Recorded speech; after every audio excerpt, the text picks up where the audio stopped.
salah Kijang dujang firman Kipin telok yang Try me long mami Jing firman jangan Klan mami atray Nalang peli sudah Jangan Menglaban jangan lagi Kalawai jangan Tubat mami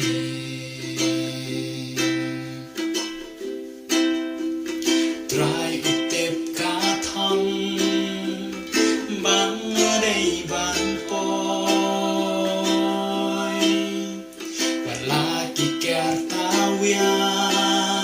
Sibung kijing pensyoy Laki jing atalem Guriao bama Dak samping bang bor Ukir siyang yang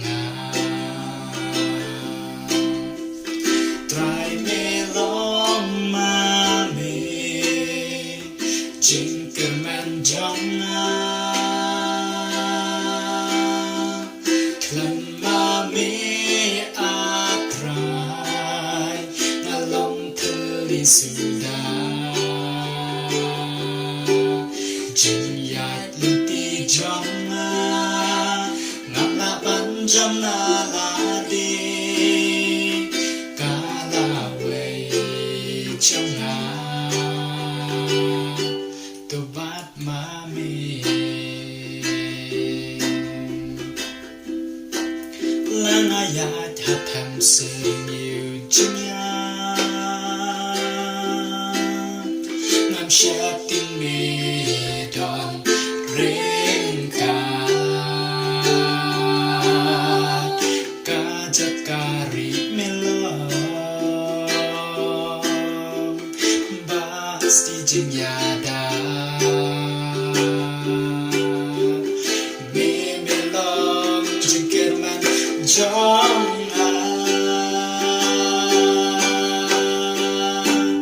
Try me long mami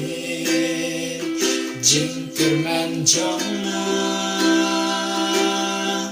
Klan mami atray Ngalong teli sudah Jinyat linti jangan Ngalapan jam naladi Kalawai jangan Tubat mami